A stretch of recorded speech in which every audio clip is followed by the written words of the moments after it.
बातमीचे प्रायोजक आहेत हॉटेल रोहित। सांगोला तालुक्यातील अचकदाणी मुहुद रोडवर दुचाकी अपघातात रस्त्यावर पडून गंभीर जखमी झालेल्या वृद्ध मातेचा सोलापुरात उपचारादरम्यान मृत्यू झालाय।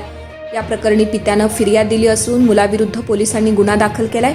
रुक्मिणी सोमनाथ करचे, वय वर्ष 61, राहणार मुहुद, तालुका सांगोला असे मृत वृद्ध महिलेचं नाव असून हा अपघात रविवार 1 जून रोजी सकाळी 8:30च्या सुमारास अचकदाणी मुहुद रोडवर शंकर काटे यांच्या शेताजवळ झालाय। याबाबत मुलाचे वडील सोमनाथ संभाजी करचे यांनी फिर्याद दिली असून पोलिसांनी मुलगा अनिल सोमनाथ कचरे, दोघेही राहणार महल, यांच्या विरुद्ध गुन्हा दाखल झालाय। 1 जून रोजी सकाळी 8:30च्या सुमारास मुलगा अनिल हा वृद्ध आई रुक्मिणी हिला दुचाकी MH12 GB 309 यावर बसवून अचकदाणीहून मुहुदकडे निघालेला होता। घरापासून 1 किलोमीटर अंतरावर समोरून काहीतरी आडवं आल्यानं अचानक ब्रेक दाबला गेला आणि समोर असलेल्या दुचाकी MH45Y 4020 जोरात धडकली।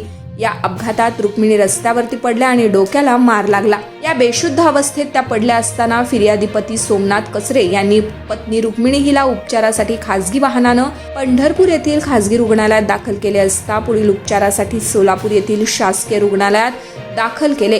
4 जून रोजी रात्री 9:30च्या सुमारास त्यांची प्राणज्योत मालवली।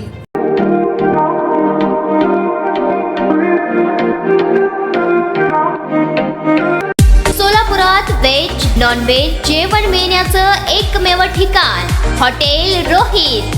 चवीला टेस्ट, हॉटेल रोहितचे जेवण बेस्ट। बर्थडे पार्टी, कार्यक्रम, विविध पार्टींचे ऑर्डर्स ही स्वीकारले जातील।